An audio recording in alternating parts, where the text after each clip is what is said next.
Hello, my beautiful Capricorns. This is Mary Elizabeth with Sacred Love Tarot, and this is your December 2022 tarot forecast. So we are going to start off with the Energy Oracle. We're going to shuffle a couple of times. Then we are going to cut it in half and see what energy we have. So I like this. So we have second chakra, Archangel Ariel, and man holding heart. So the second chakra is all about stepping into your sensuality, right? And there's also the probability of a relationship here, or you are in a relationship and this is just all about stripping back the layers and finding what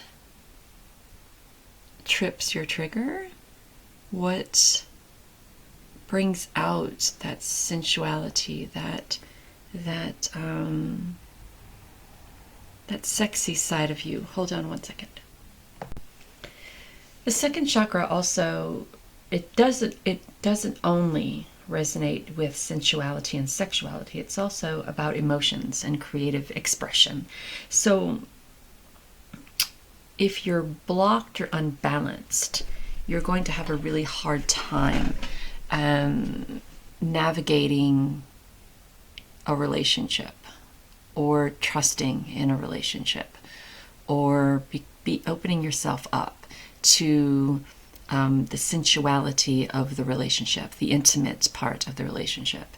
Now, if you are spinning on high, this could be you wanting to be more creative with your relationship, wanting to be more, want to explore more in regards to your relationship, different types of intimate,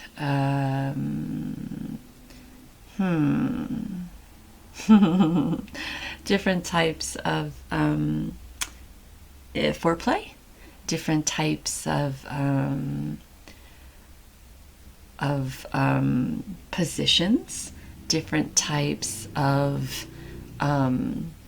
being not only exploratory but also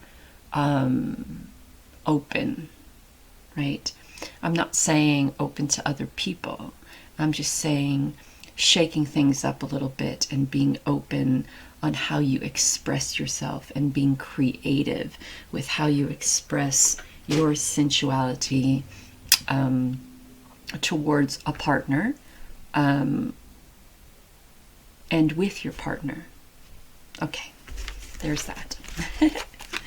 So the month of December for you, Capricorn, is all about sensuality, emotions, and creativity when it comes to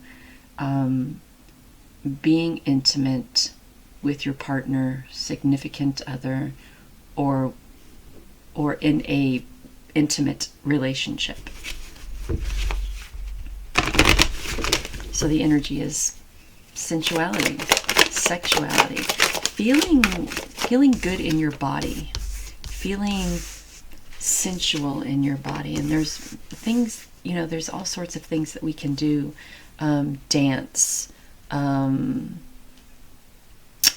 learning how, and I know this may sound crazy, but some people, to get that sensuality back, they take courses, and the courses are in dancing, pole dancing, stripping, learning how to move different parts of your body.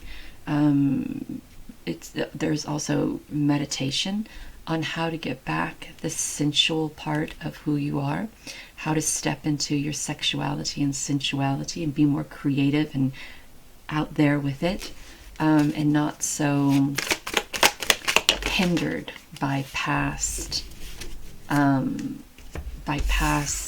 relationships, right? Because I know that sometimes past relationships can hinder on how you see yourself and how you react to other relationships, especially if abuse was involved. So I'll leave that there.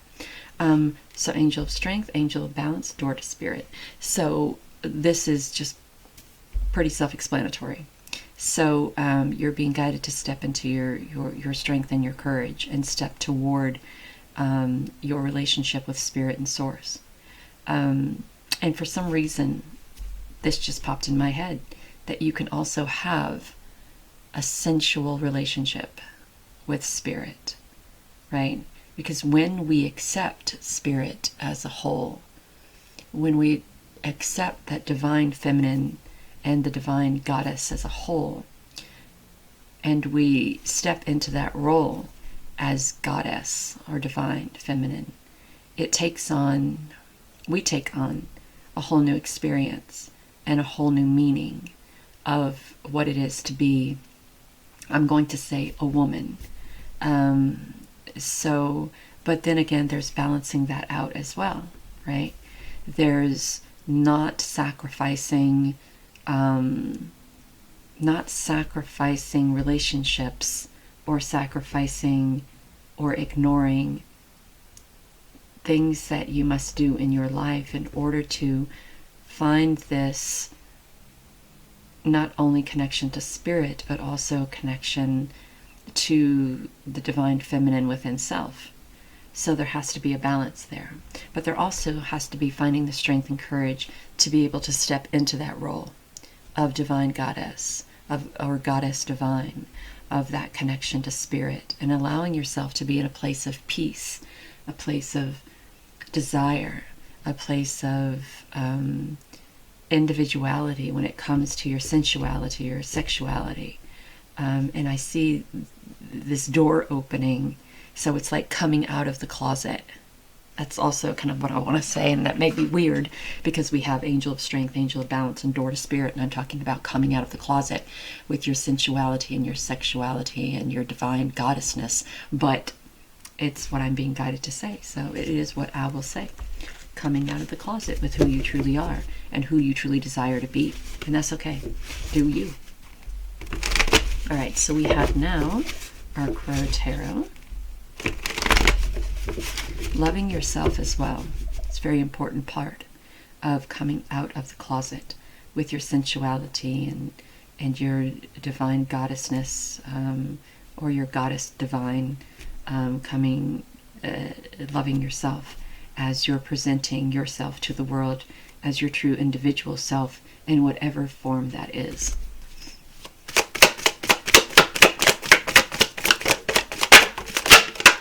Oh Lord, just wants to bounce. Oh look, we had the man holding heart, and now we have Lovers. Yeah, this is really quick. It's fast moving here. The problem is, though, is that sometimes when we step into these opportunities, or when we step out of the closet with what we desire, how we desire it, who we desire, we want to go balls to the wall with it. We just want to go. We don't want to stop. We don't want to think about it. We don't want to take it slow. We just want to go. And the problem with that is that when you just go, you miss not only wonderful opportunities and adventures, but you miss obstacles as well. And when we're starting fresh and new with something, we don't want to miss those obstacles. We want to take care of the problem when the problem arises. Because if we miss those obstacles, and months down the road those obstacles arise again, that's a problem. That could be a problem. So if this is a new relationship or partnership, you want to bring this into balance as well. You don't want to sacrifice other opportunities and adventures in your life to go through this honeymoon period of what is new relationships, or redefining the relationship, right? You know, I've been together with my boyfriend for, it'll be 9 years, December the 19th, and we, you know, we've gone through the honeymoon phase, and sometimes when I'm in my divine goddessness state, it still feels like a honeymoon phase. And you can have those lasting honeymoon phases if you take the time to create a stable, balanced, harmonious relationship. But it takes a lot of strength and a lot of courage to step in and not want to go, balls to the wall with the over exaggeration of sex and intimacy and all of that. So, but I feel like there is this soul connection to spirit here, and I kind of feel that when you get into this relationship or start establishing this relationship or redefine this relationship, I think you'll be wise enough to recognize that there has to be balance here. There has to be, it just can't be the relationship. There's your connection to source and spirit. There's your obligation to things in the mundane world. There's your obligation to your own happiness and your own path. So we don't want to jeopardize that by stepping into a relationship or redefining a relationship and wanting it to move so quickly that we miss out on other opportunities and adventures and miss the obstacles that may be in the way. I hope I explained that okay.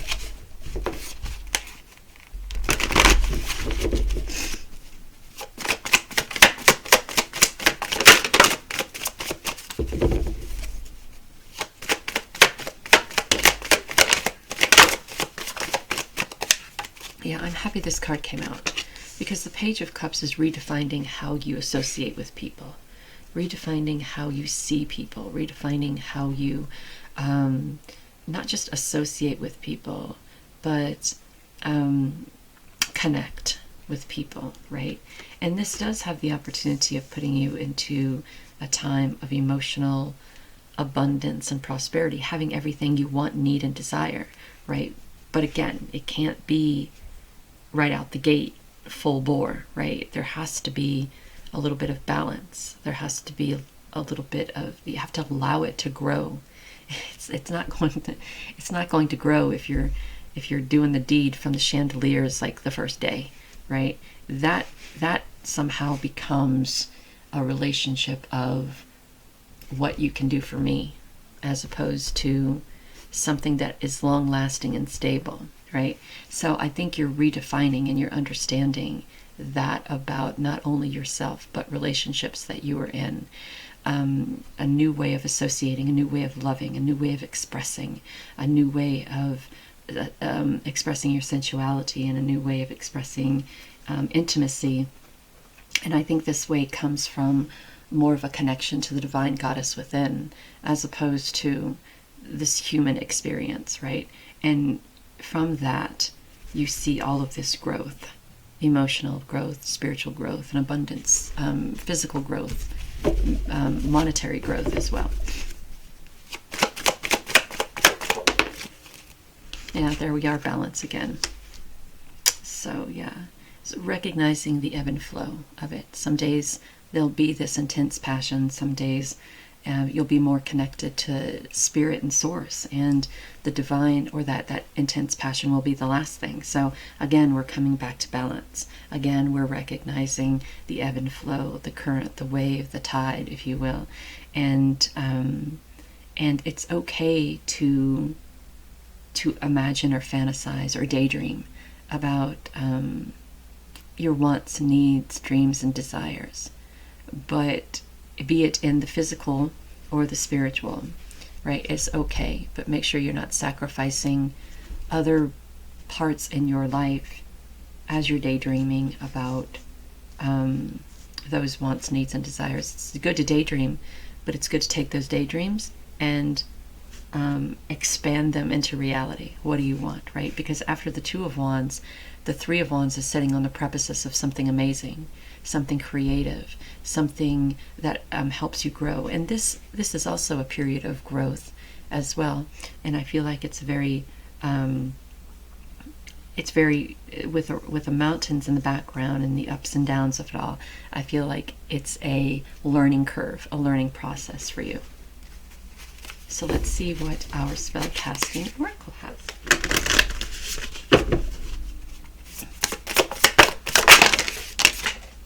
Okay, let me get one off the floor. All right, so stepping into a time of luck, seeing the beauty within yourself and within everything else, finding your truth, finding who you are, finding your truth, looking at you in the mirror and asking, is this me or is this someone else? And what is my truth, right? And when I say looking in the mirror, the beauty card is, I mean, finding the beauty within you. You know, we focus a lot on the visual, right? What is the definition of beautiful? What is the definition of pretty? What is the definition of exotic, erotic? What is the definition of, you know, and when people talk about, you know, Angelina Jolie or Cindy Crawford or, yeah, you know, I'm old. I'm shouting out names from like the 1980s. I have no idea what the definition of pretty is, but I can tell you that when I walk into a store to try to find jeans, they don't make them for my ass and hips. So I am not the definition of that. But we are the definition of that. Each and every one of us in each and every size, we are the definition of that. And we have to stop letting society tell us what the definition of beauty is and see the truth in ourselves, right? See the truth in ourselves. And we have family.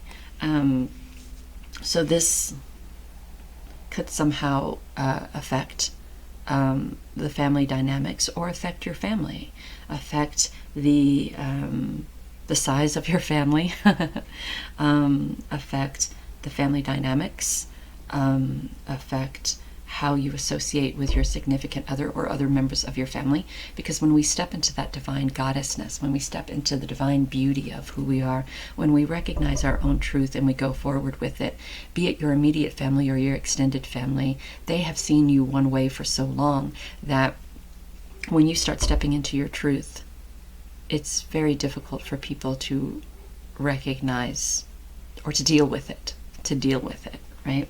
And then we have justice. So we're balancing karmic scales here. We're doing what we need to do for us. We're closing chapters and we're writing new stories, and we're balancing scales. And it has the potential to change a lot in your life.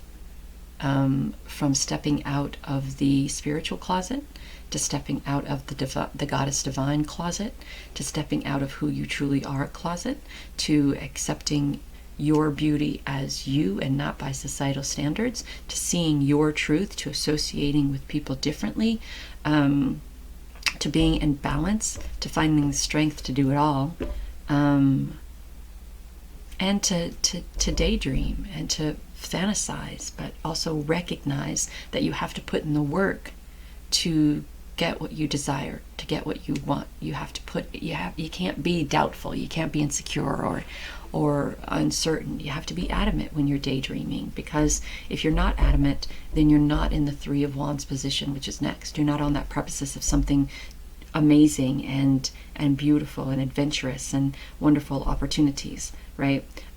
You're still stuck in the I wish I could, I wish I could, I wish I could phase. And you can. So make this a month of breaking down walls. Make this a month of stepping out of the closet, whatever closet that is. Make this a month of finding your beauty, your truth, your beauty. Look at yourself truly and recognize what it is that you bring to this world that no one else does, right? You are absolutely stunning, gorgeous, beautiful goddess. You just as you are. And no one has the right to judge that. No one has the right to say that because we have thick hips and thought baby bearing hips and thighs and an ass, that doesn't define beauty. Well, who is to say what defines beauty? Who is to say that? You know, we have magazines with spray tanned, dyed-haired, implanted, boobed women, and we're supposed to live up to those standards by looking just like that? Be your individual self and fuck that noise. That's just crazy. Anyway, I am done. Know that you're divinely guided and loved. Talk soon.